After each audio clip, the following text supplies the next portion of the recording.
Bismillahirrahmanirrahim. Assalamualaikum warahmatullahi wabarakatuh. Saya akan membahas tugas pertemuan pertama terkait 10 kasus stabilitas ya, yang menanyakan jenis stabilitas dan faktor yang mempengaruhi stabilitas. Kita lihat kasus pertama tentang tablet Astosal. Di sini tablet Astosal disimpan dalam botol HDPE tanpa desikan dengan eksipien utama terdiri dari atau mengandung pati, pregelatinisasi, dan magnesium stearat. Setelah disimpan 3 bulan pada suhu 40 derajat dengan kelembapan 75%, muncul bau cuka. Dan hasil penetapan kadar Astosal 94% dan terdapat impuritas asam salisilat sebesar 1,8% dan itu naik cukup signifikan. Kemudian kadar air tablet naik dari 2,1 menjadi 5%.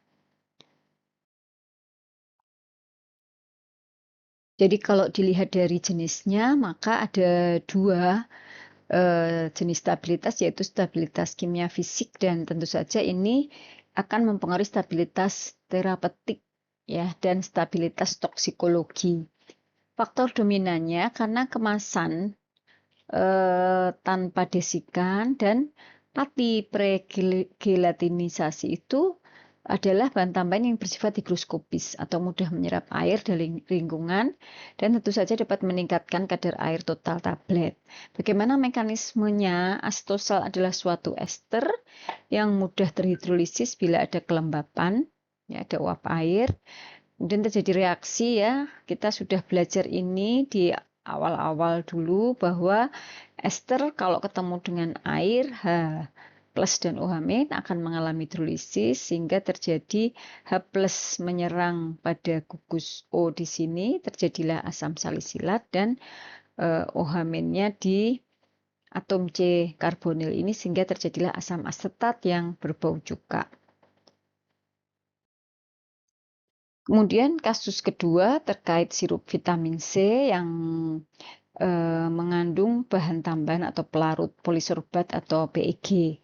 Ternyata potensinya turun ke 88% setelah 1 bulan disimpan di suhu ruang.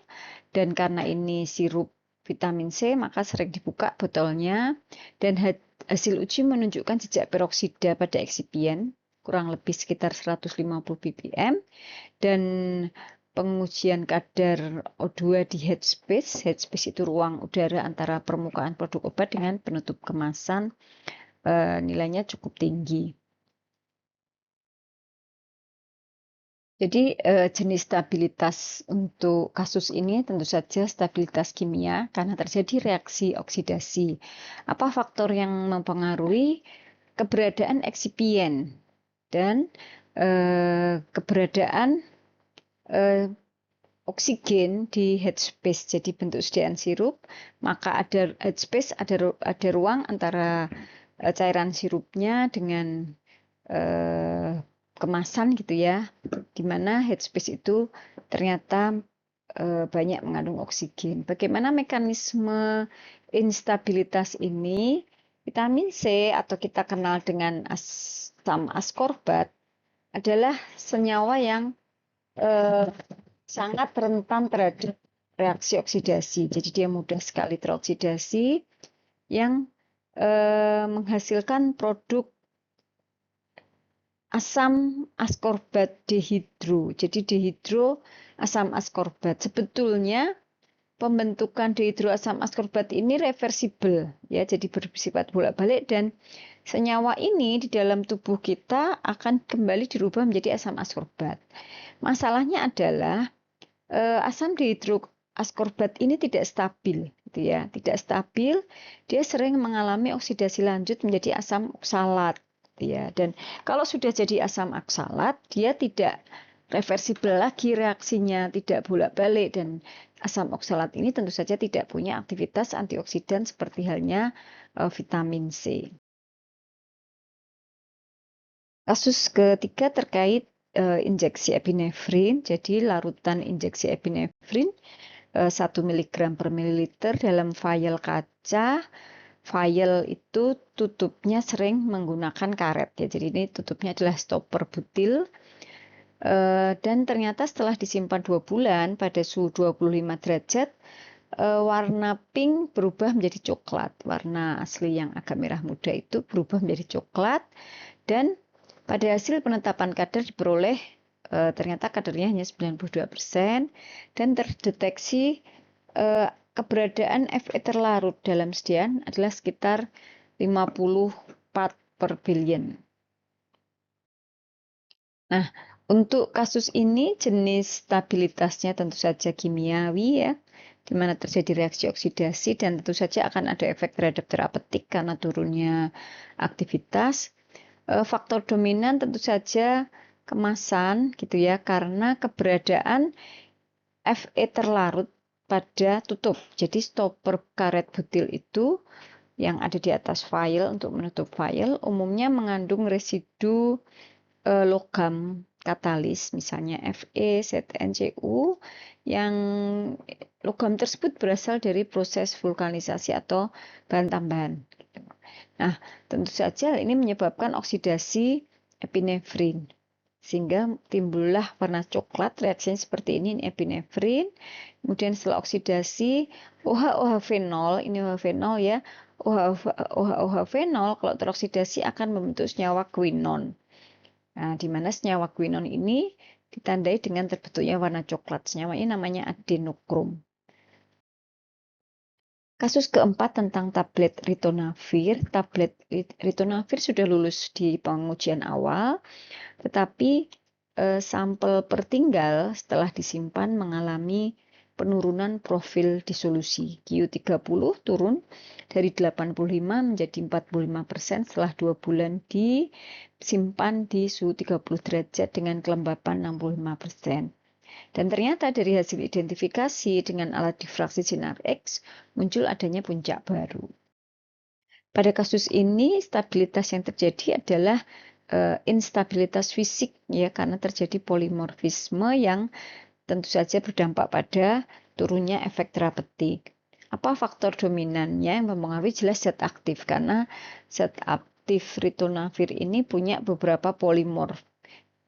Ini saya ambilkan hanya 2 polimorf ya, polimorf 1 dan 2, sebetulnya masih ada beberapa lagi.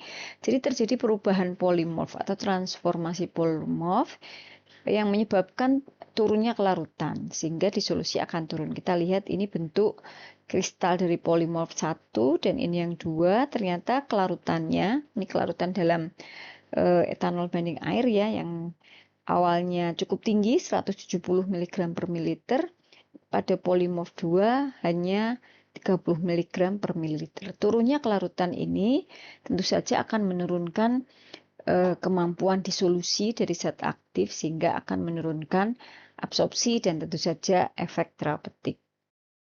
Kasus 5 tentang tablet kunyah eritromisin. Jadi tablet ini dikemas dalam botol berisi 100 tablet tanpa pengering. Kemudian dikirim melalui kurir PBF yang menggunakan sepeda motor. Saat diterima di apotek, tablet cenderung rapuh dan ada serpihan dari permukaan tablet. Produk dikembalikan ke pabrik. Hasil investigasi ternyata formulanya mengandung manitol dan PVP tinggi, tetapi diketahui bahwa kondisi penyimpanan di PBF kelembapannya tinggi. Nah, pada kasus ini jenis stabilitasnya stabilitas fisik, karena terjadi kerapuhan pada tablet. Faktor penentunya atau faktor yang mempengaruhinya adalah satu penyimpanan, ya, karena tadi diketahui penyimpanan tidak dilakukan di kelembaban ruang yang sesuai syarat. Jadi kelembapan di ruang tersebut tinggi, tidak disimpan dalam kondisi khusus, dan juga transportasi. Jadi transportasi tadi terjadi getaran yang menyebabkan rapuhnya kualitas dari tablet. Dan ternyata kalau kita lihat tadi komposisinya ada manitol dan PVP yang keduanya bersifat higroskopis ya, sehingga tablet akan melemah atau tadi rapuh dan mudah pecah. Kasus ke-6 terkait emulsi topikal dengan tipe minyak dalam air. Jadi lotion ini disimpan di gudang tanpa kontrol suhu, sehingga suhunya sangat bisa bervariasi, bahkan bisa sampai 40 derajat. Awalnya rata-rata ukuran dari dropletnya adalah 0,4 mikro. Kemudian meningkat menjadi 2,5 mikro dan terlihat ada creaming. Kemudian viskositas juga turun 30%, walaupun sediaan tersebut bisa kembali homogen setelah dikocok. Nah, tentu saja jenis stabilitasnya adalah stabilitas fisik ya, di mana terjadi destabilisasi emosi, dan kalau kita lihat tadi faktor dominannya adalah penyimpanan, di mana terjadi fluktuasi suhu. Bagaimana mekanismenya? Jadi pertumbuhan droplet dan koalescens. Jadi butir-butir minyaknya cenderung menyatu satu sama lain, kemudian terjadilah creaming yang diikuti dengan turunnya viskositas. Fluktuasi suhu dapat mempercepat koalesen dari droplet, dapat mempercepat bersatunya droplet, dan creaming ini bisa bersifat reversibel dengan pengocokan, tapi hal ini tentu saja menunjukkan ketidakstabilan formulasi. Kasus ketujuh terkait suspensi antibiotik yang harus direkonstitusi. Jadi suspensi kering ini oleh pasien disimpan di suhu 30 derajat. Nah, jadi pasien beli tetapi tidak segera dipakai, tapi dia simpan. Setelah 7 hari, ternyata terbentuk sedimen keras yang tidak bisa terdispersi. Pasien datang ke apotek untuk komplain gitu ya, tetapi setelah kerusakan dilaporkan ke industri, hasil pengujiannya dilakukan penarikan. Nah, di sini jenis stabilitas yang terjadi adalah stabilitas fisik ya, karena di situ terjadi cracking. Faktor dominannya sebetulnya bukan pada formula, tetapi pada penyimpanan karena disimpan di suhu 30 derajat. Mekanismenya tentu saja karena ini suspensi kering, terjadi agregasi partikel sehingga terbentuk sedimen keras yang tidak bisa didispersikan kembali. Cracking ini menyebabkan suspensi tidak bisa digunakan, sehingga penting bagi pihak farmasi untuk mengedukasi agar menyimpan pada suhu sesuai label. Kemudian kasus keempat adalah larutan riboflavin. Larutan riboflavin dengan kekuatan 0,5 mg per mililiter yang dikemas dalam botol PET bening, dan di rumah sakit ya, ini mestinya sudah ada di rumah sakit ya, karena dia dipajang atau disimpan di rak terang di mana paparan cahayanya tinggi sekali. Nah, paparan cahaya yang ekuivalen sekitar 1,2 ribu lux jam ini akan menyebabkan warna menguning pudar gitu ya. Dan hasil penetapan kadar ternyata tinggal 82% dan terbentuk fotoproduk baru, dan pasien ada keluhan efeknya berkurang. Nah, pada kasus ini jenis stabilitas yang terjadi adalah stabilitas kimiawi karena terjadi fotodegradasi, dan tentu saja akan memberikan efek atau penurunan stabilitas terapeutik. Apa faktor dominannya? Tadi salah satunya karena cahaya. Jadi terpapar cahaya dan kemasannya adalah kemasan bening. Seharusnya untuk senyawa-senyawa yang mudah mengalami degradasi karena cahaya atau disebut fotosensitif gitu ya, maka harusnya kemasannya dibuat gelap dan ada instruksi di labelnya lindungi dari cahaya.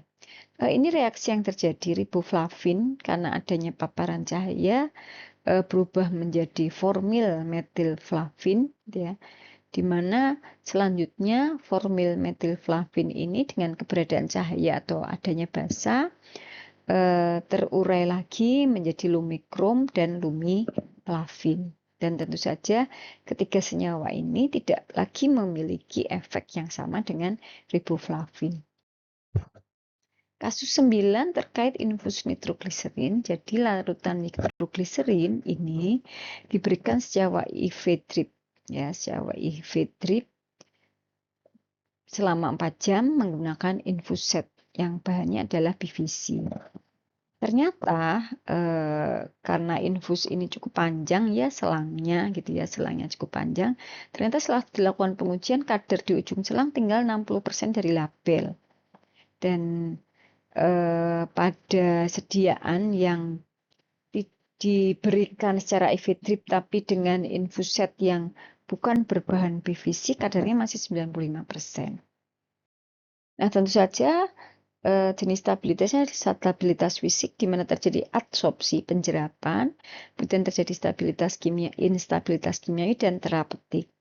Faktor dominannya tentu saja adalah kemasan, gitu ya, karena nitrogliserin ini bersifat lipofilik dan dia terjerap di material PVC penyusun selangnya sehingga menyebabkan kadarnya turun. Di sini kita bisa lihat bahwa ini adalah kurva yang menunjukkan hubungan waktu dengan konsentrasi nitrogliserin, gitu ya. Kita lihat material PVC ya memang cukup rendah dia ya kemampuannya untuk mempertahankan jumlahnya ya, jadi turun konsentrasinya di ini ya, turun pada awal-awal waktu dan terus memang sedikit agak naik setelah berjalannya waktu, tapi tetap masih di bawah 100%. Yang terakhir adalah kasus ke-10 tentang sirup multivitamin pediatrik. Sirup multivitamin untuk anak-anak ya, dengan bahan tambahan sukrosa dan gliserin, kemudian menggunakan pengawet natrium benzoat. pH akhir sediaan adalah 6,2. Ternyata hasil uji mikrobanya, hasil uji bioburdennya menunjukkan adanya nilai bakteri sebanyak 2,5 kali 10 pangkat 6 CVU per mililiter, dan ini tentu saja di atas spesifikasi, tidak memenuhi syarat, sehingga kemudian dilakukan reformulasi penggantian pengawet. Pada kasus ini, jenis instabilitas yang terjadi tentu saja adalah mikrobiologi, di mana faktor yang mempengaruhi tentu saja adalah bahan tambahan ya, karena pada pH sediaan pH 6,2 benzoat ini tidak efektif. Karena pengawet tidak efektif atau tidak aktif, maka terjadi pertumbuhan mikroba yang tinggi. Nah, kita lihat pada tabel ini adalah tabel yang menunjukkan rentang kerja. Pada pH berapa sih pengawet itu bekerja, berbagai pengawet, dan kalau kita lihat di sini natrium benzoat ya, garam benzoat bekerja dengan baik pada pH di bawah 5, sehingga karena pH sedianya 6,2 dia tidak bisa bekerja optimal. Nah, seharusnya kalau akan dibuat pH 6,2 dipilih pengawet-pengawet yang memang efisien atau efektif bekerja di pH tersebutnya, metilparaben, propilparaben, atau benzalkonium klorid dan seterusnya. Oke, baik, demikian pembahasan untuk tugas pertemuan pertama. Silahkan dipelajari lagi. Terima kasih. Wassalamualaikum warahmatullahi wabarakatuh.